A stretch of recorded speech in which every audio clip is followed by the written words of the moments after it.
શું સમાચાર વિસ્તારથી સુરતની ફેમિલી કોર્ટમાં આજે એક ચોંકાવનારી ઘટના સામે આવી છે। જિલ્લા સેવા સદનના 5મા માળે આવેલી કોર્ટ નંબર 6માં ભરણપોષણના કેસ માટે હાજર થયેલા દંપતી વચ્ચે અચાનક ગંભીર બનાવ બન્યો હતો। વૃદ્ધ પતિએ પોતાની પત્ની પર એસિડ ફેંકતા કોર્ટ પરિસરમાં અફરાતફરી મચી ગઈ હતી।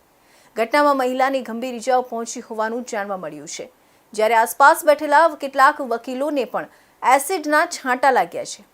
ઘટના બાદ વૃદ્ધ પતિએ ઝેરી દવા પી લીધી હોવાની માહિતી સામે આવી છે। બંનેને તાત્કાલિક સારવાર માટે હોસ્પિટલ ખસેડવામાં આવ્યા છે। સમગ્ર મામલે પોલીસે તપાસ શરૂ કરી છે।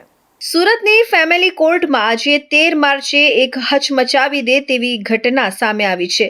સુરત જિલ્લા સેવા સદનના 5મા માળે આવેલી નામદાર 6 નંબરની કોર્ટમાં વૃદ્ધ પતિએ પત્ની પર એસિડ એટેક કર્યો છે। બંને દંપતીનો ભરણપોષણનો કેસ ચાલતો હોવાથી આવ્યા હતા।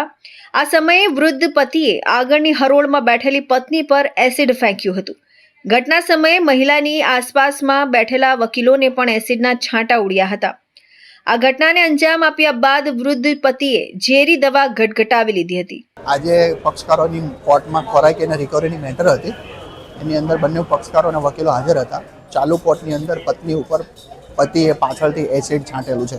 આ રીતના અગાઉ પણ કોર્ટમાં જુબાની આપવા આવેલા હતા પતિ, ત્યારે અગાઉ પણ 7 વર્ષ પહેલાં અટેમ્પ્ટ ટુ મર્ડરનો ગુનો ઓલરેડી એમના ઉપર દાખલ છે।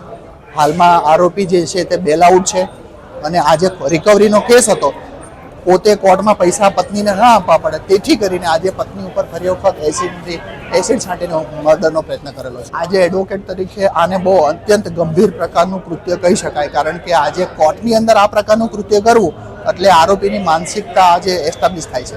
આરોપી આ પ્રકારના કૃત્ય કરવા ટેવાયેલો છે એવો રેકોર્ડ ઉપરથી એસ્ટાબ્લિશ થાય છે, જેથી કરીને કોર્ટની અંદર આ રીતના વેપન લઈને આવવું, એસિડ લઈને આવવું એ ખરેખર વકીલ માટે અને પક્ષકારો માટે ખૂબ જ ગંભીર બાબત કહેવાય।